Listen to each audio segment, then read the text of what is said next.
So we're looking at the Android development environment. Remember that we're developing under Eclipse. We've already installed the SDK for Android. We've installed the JDK for Java.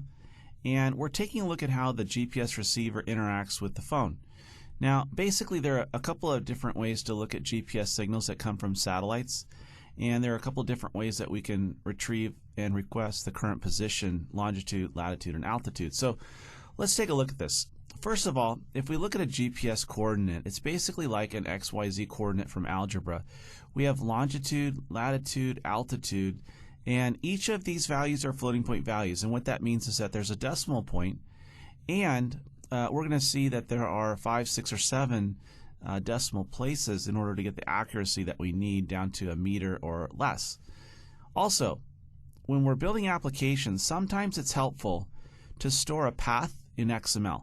And one way that we can do that is by using a file format called GPX, and typically we can find this under Garmin hiking GPS receivers, and we can download from the serial port or a USB port the pathway that we've just hiked on our favorite trail, and we can bring that into our Android application so that we can simulate a specific path on a map and also to make sure that the application works right. So in just a moment we're going to take a look at the emulator that allows us to send GPS coordinates manually. We can type them in. And another way to avoid typing them in manually is by setting up this XML file called a GPX file. Now, one other file format that Google supports is the KML file format, and this is a little bit richer as far as displaying and rendering stuff on Earth. And actually, it's used by the Google Earth software to set up the maps. So when we think about the GPX file format, we can think of a couple of different tutorials or resources to study how this works. There's a tutorial by Google, and we can find this online at the Google Earth website. And also, topographics.com has a nice resource that we can look at. And basically what we're looking for is the XML tag names to record our paths, the points along the route and our track. And also one thing that we'll learn about is that there's a difference between the vocabulary, the nomenclature of a route and a path. So a route is basically somewhere that we plan to go, and a path is somewhere we've already been. And basically the difference is that if we go on a path, we have a timestamp for each of the GPS coordinates because it's something in history, something in the past, whereas a route is something we're planning to do, hoping to do in the future. So KML is basically like GPX, except it has more features, more functionality, and we can find the documentation online. There's a tutorial, and there's also a encyclopedic reference for all the tags to make this work. Now, in our application under Android, there are a couple of different ways that we can request updates from the GPS receiver. Remember that satellites are sending signals. We've got up to 12 channels trying to triangulate, locate the phone on the Earth. And when we have data, basically we can trigger a function call in response to an event, basically set up so that when the phone moves at least 1 meter, that one of the functions get called. Also, a button click is another way that we could be notified of the current state, the current position of the phone. And finally, we'll take a look at the timer tick option. So let's say, for example, we wanted to log a FedEx truck or a UPS truck or some other type of shipping truck. Perhaps we'd want to know every second the path of this truck, like a breadcrumb trail, even if the truck stopped. So a U.S. postal truck making a delivery, we'd like to see every second in an SQL table, where is that truck? Well, we wouldn't want to wait for the movement of 1 meter to record a record, and also we wouldn't want to wait for a button click. So a timer tick solves this problem because we could set up every 1,000 milliseconds a record insert into SQLite, and we can store 3 columns, the longitude, the latitude, the altitude, and we can combine that with something like a timestamp. Now, the accuracy of the GPS value is important, and basically if we look out to the 5th decimal place, we'll see a movement or a change in the 5th decimal place correlate to roughly 1 meter, not exactly 1 meter, but pretty close to 1 meter. And the phones that Android deploys on typically are capable of delivering accuracy out to the 6th decimal place, and some of them to the 7th decimal place. But basically, at least 5 decimal places is necessary in order to get a good fix within 1 meter for the phone. So now let's take a look at sample applications within the emulator for Android and take a look at how the GPS receiver works. So we're looking at the Eclipse developer environment for Java, building an Android application, and we've launched what's called the emulator control. Now basically the emulator control allows us to talk to the emulator phone, and we've got one running up here on port 5554. That's the TCP/IP port number, and also we can use that in the future for testing telephone calls and sending SMS text messages. Next, we have the name of the emulator. It's called L4, which is the level 4 for the API 1.6 that we're testing. It's using the Google extensions so that we have access to the Google Maps. So this is a Google corporate library that's on top of the open source Android library. Also, we're setting the resolution here, 640 by 360 by 72 pixels, so that we can see it here in a landscape mode. And we're looking at a map. We're looking at a map of Minneapolis-St. Paul area. And if we navigate down, we can zoom in and we can zoom out. If we zoom out a little bit, we can see where we're at on the continent. So here's the basic location of where the dot is. We're in the center of the country. And if we want to test this, we can actually use this emulator control window and send different values for GPS coordinates. And we can send them both in decimal format, which is probably the best to use when we have a calculator. Or we can also use this old-fashioned format that has the degrees, minutes, and seconds. But let's take a look at an example with the decimal. So let's say that we wanted to move the dot over to California, and we wanted to go down and then over to the left.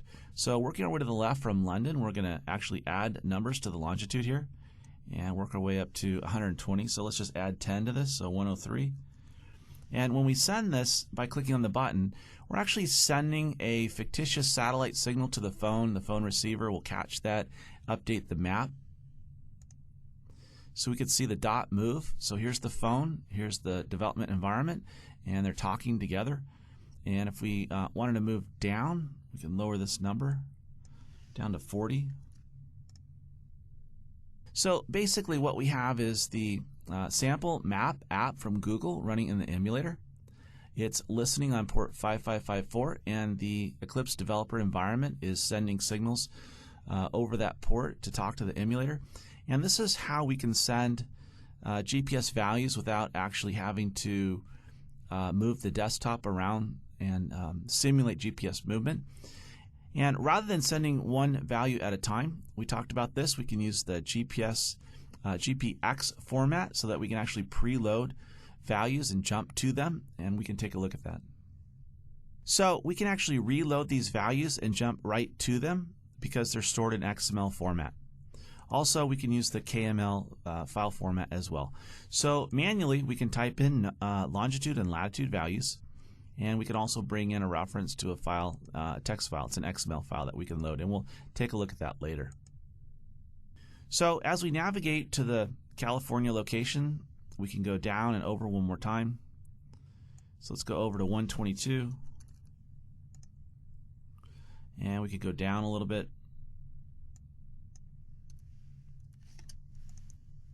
And basically that's how we simulate basic movement here on the map. So the closer that we zoom in on the map, the less that we're going to change these values. And as we zoom down to, for example, a residential property address, we'll get down to modifying the value out to the 5th decimal place. But when we're looking at the entire nation, we can actually jump by an entire degree and see the dot move across the country state by state. So now let's take a look at an app that we've built, and we'll run it here inside the emulator. So using the keyboard, we can press the home key, hold it down, and toggle over to another app that's already loaded. And this is an example of an Android app that listens to the GPS receiver and displays the current position here in the edit text boxes. So we have the longitude and the latitude values. We can see that they match 122.51 and 39.9125. So let's change this. Let's make this 123, and we'll send that update, and we can see it refresh here at the top of the screen. So the value of the longitude now is 123 in response to sending that value from the Eclipse developer environment. And then also let's change the latitude to 40, and we'll hit send, and we can see the value update as well. So what we want to do is to take a look at the code that allows us to listen to updates to the GPS receiver, to take the content within the location object, and then display it here on our activity. So each of these objects, edit text, allows to set the text value, and the location object has a method we call to get the floating point value of the number that we then convert into a string before we pass it into the object. So we'll take a look at that next. So if we maximize the Eclipse developer environment, we can minimize the emulator control. And let's open up our Project Explorer window. So here's our project. Here's the user interface. Here's the Java source code. And here are the objects that we're referencing. So we have an edit text 1 and an edit text 2 that points to the user interface. So this is the preview window for the user interface, and if we click on main.xml, we can see the text for this. Remember that at the top of the screen we have a text view, and basically the text view is part of the template. It points to the text that we find in this file, strings.xml.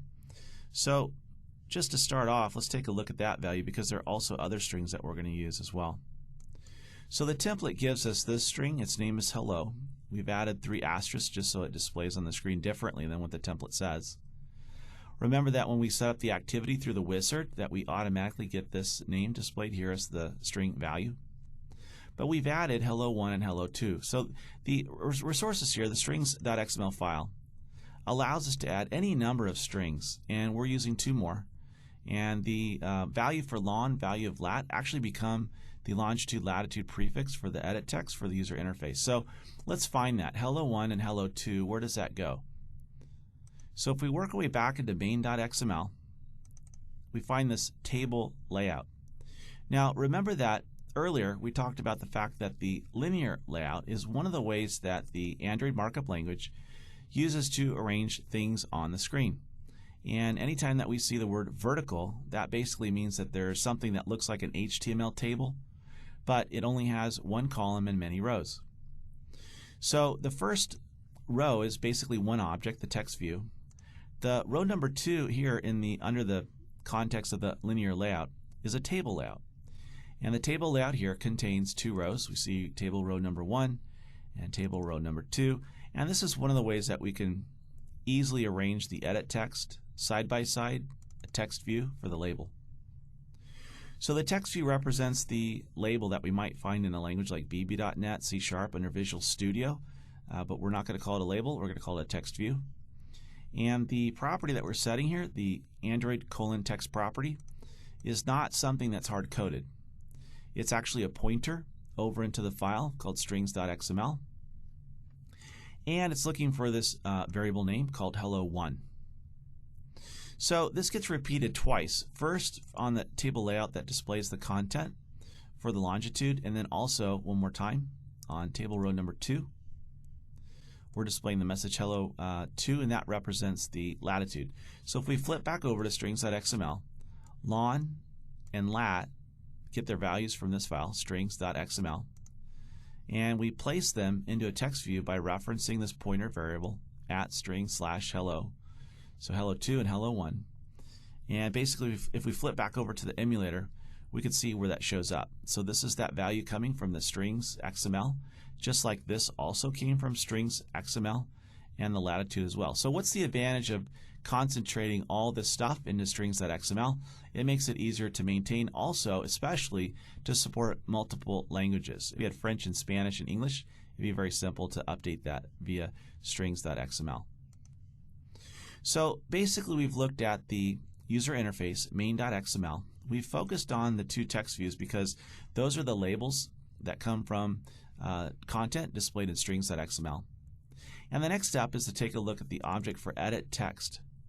So edit text is basically a box on the user interface where we can change the content. And the way that we're going to use this is that the program is going to listen to the GPS receiver and make changes to the text property of each of these objects. And the content that we're going to get is going to come from a location object.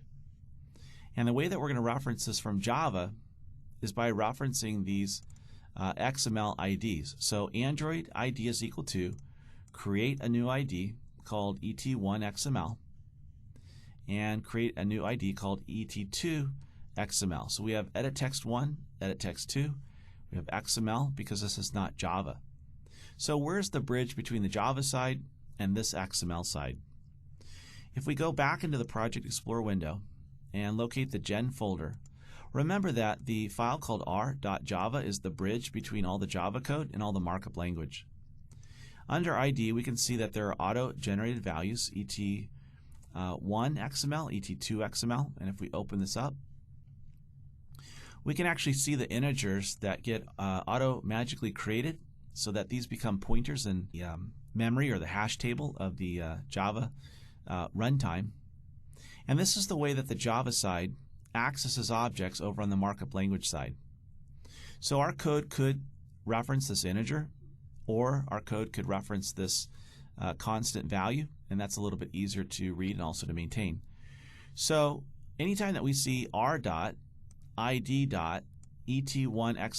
we know that that's pointing to one of the objects on the markup language side that we want to be able to modify programmatically from the Java side. So let's take a look at how that works. If we go back over to main.xml, we see the user interface. We see the objects that we're trying to modify, an edit text and an edit text. But we want to be able to reference these same objects programmatically. So we need an edit text object in Java, and we also need a handle or a pointer to this instance of that object. So back to the Project Explorer window, we're going to look under the source, under the .java file here. And basically we see a little yellow warning, and yellow is not bad, but it probably means that we're referencing something that's not being utilized. So there's a reference to button.widget.android, and we can take that out and the yellow goes away. So the warning is that we're utilizing potential resources that aren't actually required by the application. So we have this class. This class is called AppDev Android Activity. It extends this base class activity, which is in VB.NET we would call this a form. It's a user interface thing. It implements onClick Listener, Location Listener. Location Listener is an event that gets fired by the GPS receiver anytime that the GPS phone or tablet moves at least 1 meter. And we'll take a look at the code that responds to that in just a second. But when the application starts, the onCreate gets fired, almost like a main entry point, not exactly a main entry point, but similar to a main entry point. And what it does is to initialize a series of objects. So notice that first of all, remember the difference between a local variable and a global variable in any language, C, Java, C#, VB.NET. The basic difference between any variable that we declare outside of the scope of a function is that it can be shared across all these functions within the boundaries of this class. So Location Manager, LM1, is basically something that gets initialized, it gets assigned, and then it gets reused, recycled, it gets borrowed by other functions. And LM1 is an instance of a location manager that is capable of giving us the location of the phone. Now there are two different ways that we can get the location of a phone. Either A, we can ask the network provider, or we can ask the satellite to tell us where we're at. Now GPS provider means that we want the GPS satellite location service. The network provider would triangulate our phone based on antennas in the area. So basically they both work and they both have different strengths and different weaknesses. So GPS provider is the most accurate, but it's unavailable at some times, and also it consumes more battery. So for example, if we walk into an office building, as soon as we lose the sight of the sky, the GPS receiver becomes invalid. The purpose of the GPS provider is to give us the best accuracy when we're outside, outdoors. Now the advantage to the network provider is that it works when we're inside of a building, but it's not quite as accurate. So there are advantages to both the GPS and the network. It's not like one is better. They're actually apples and oranges. The network provider value takes less extra battery consumption. The GPS is something that we can actually turn off to save battery power and only use it when we're outdoors and actually need the accuracy that it delivers. So in this example, it's common to see references to the log file. We're sending a log file entry that basically says that when this onCreate function starts, just say begin. And also it'll say end at the end of the function as well, just for debugging purposes, just to know what works and what didn't work. Because making one error on the code that references the GPS receiver is capable of actually crashing the application pretty quickly. So in this example, we have LM1, the location manager, request location updates. So this is how we file a request with the Android operating system to say that we would like to call a function inside of this class every time that the phone moves at least 1 meter, and we have a 1 millisecond minimum as well. So for example, if we didn't want to see the code get fired too frequently, we can bump this up to say not more than every 1,000 milliseconds, or maybe not more than once a minute. Also, if we didn't want to have updates every meter, we could say every kilometer. So we're getting updates from the GPS satellite signal when there's a movement of at least a meter, and we don't want more than 1 every millisecond. We're going to call this. So this is a reference to the current context. So this class contains the necessary function to implement this interface called location listener. And if we scroll down in the code, we can find that. So onClick is not what we're looking for, but this sounds good. So onLocationChanged receives an object. That's a location object called here L1. So L1 is the instance of a location object that's populated with the longitude, the latitude, and the altitude of the phone or the tablet at runtime. So in this example, we're sending out to the log file the reference to the longitude, latitude, and altitude for debugging purposes.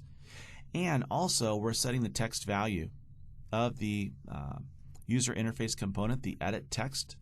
But notice that we're referencing this from the Java side. So this is a pointer within the Java language back to that edit text. So how does this get populated before we actually set its value? And if we go back to the onCreate code, we can find that. So onCreate populates these objects. Remember that the global variables are declared outside the function so that we can share them across all the functions. So ET1, edit text 1, from the Java side is going to point to, and here we're typecasting that memory space so that we know the memory map for that little block of memory. It's calling this current context.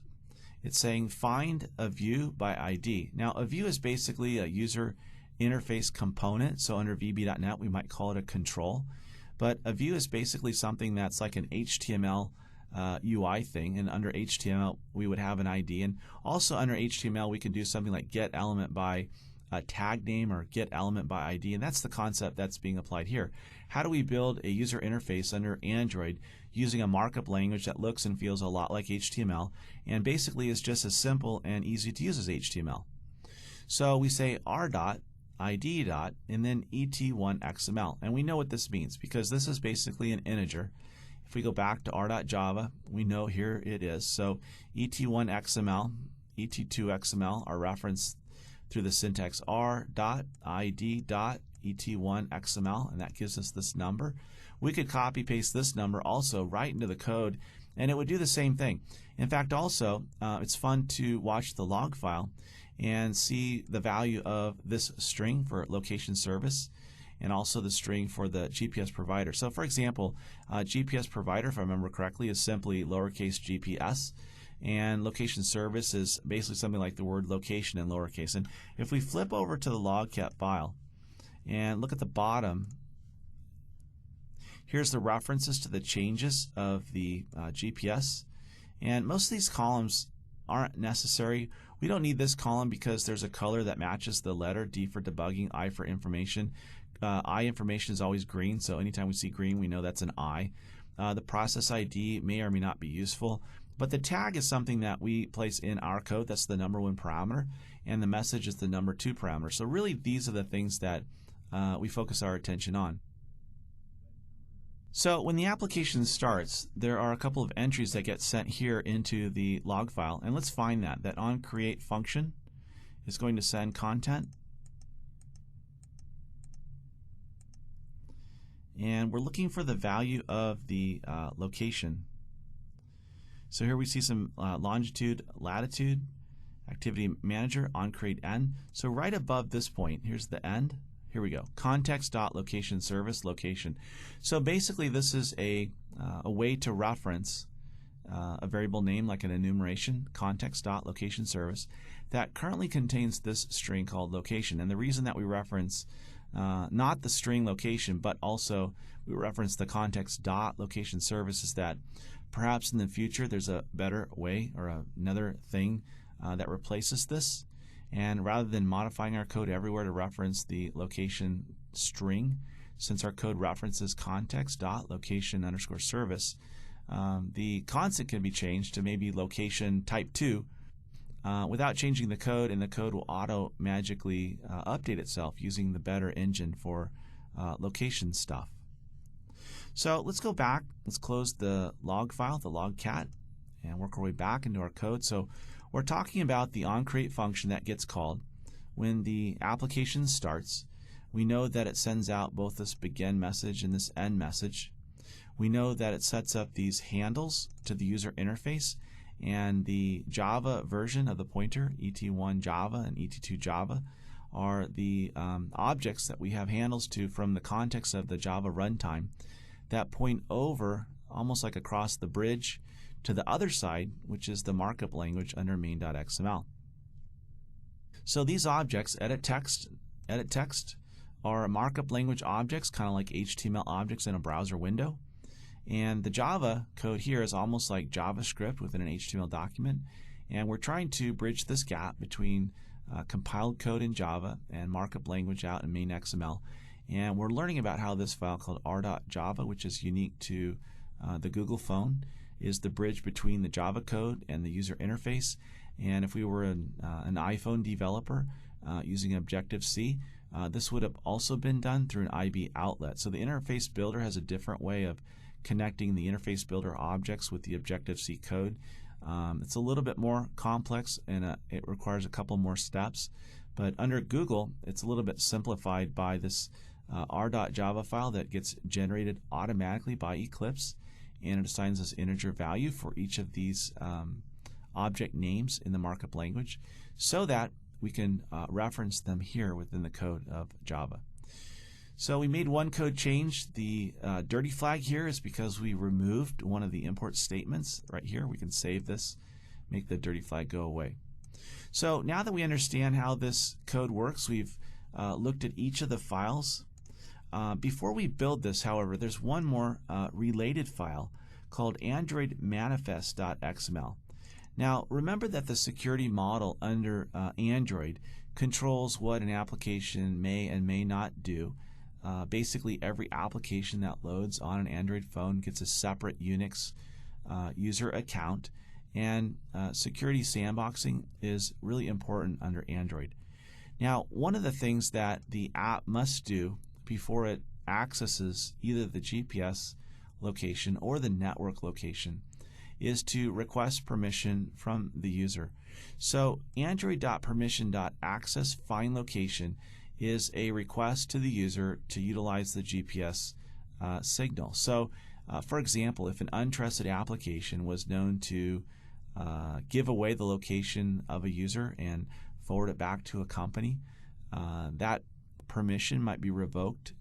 But when we trust an application to utilize the GPS receiver, the user then grants this permission. So when we install this app from the Android market, one of the first things that's going to happen is that after the app is installed, we're going to be asked yes or no.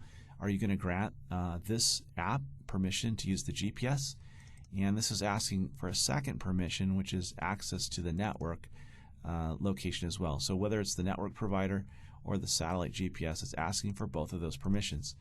Now, another interesting related setting is the minimum SDK version that we'll take a look at that in just a moment when we create this example from scratch. But the wizard that allows us to create new projects asks us, what's the minimum SDK version? And we're saying level 4, which is the Droid 1, which is basically Android 1.6. Basically, if a phone visits the Android market and has the capacity to only deliver SDK version 3, for example, the Android market won't even show up in the catalog. It won't even show this app as being available to that phone. So this is one way that we can make sure that the apps that we build are deployed only on phones that are capable of running the app based on the Java libraries that are required, based on the function calls and and objects that we instantiate, because every year we know that there are updates and changes and increments and improvements to the library for the Google library and also the Android open source library as well. So in this next step, we're going to take a look at how we can build this project from scratch. We're going to open up a new project, fill out all the questions on the wizard, and go through each of these files. We're going to learn about the user interface, strings XML, art Java, the activity Java, and changes that we need to make into the manifest itself.